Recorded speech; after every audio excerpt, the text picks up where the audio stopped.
Let's talk about stress management for life coaches. One of the most influential aspects of the client's success is their response to stress. A life coach needs to help the client understand that they have a lot more control than they think. In fact, the simple realization that the client is in control of their life is the foundation of stress management. Managing stress is all about taking charge. Taking charge of your thoughts, your emotions, your schedule, your environment, and the way you deal with problems. The ultimate goal is a balanced life with time for work, relationships, relaxation, and fun. Plus the resilience to hold up under pressure and meet challenges head on. Stress management starts with identifying the sources of stress in your life.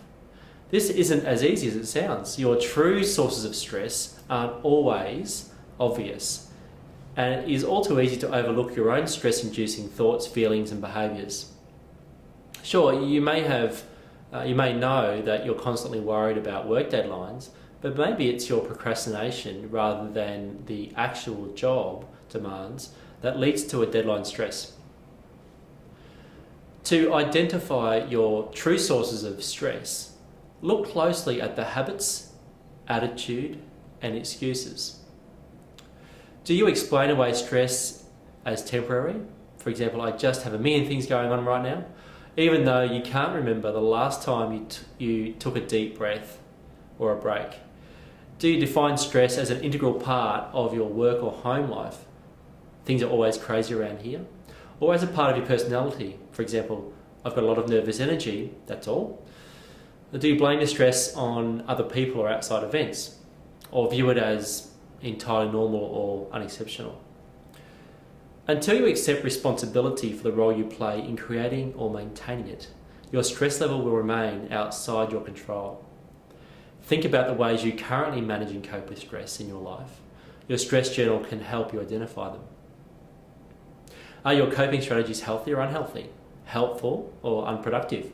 Unfortunately, many people cope with stress in ways that compound the problem. These coping strategies may temporarily reduce stress, but they cause more damage in the long run.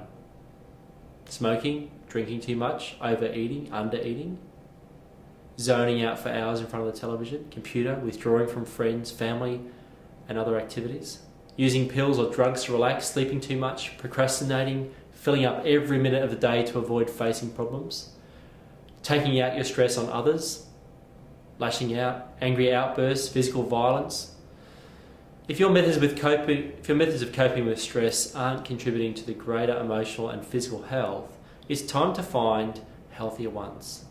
There are many healthy ways to manage and cope with stress, but they all require change.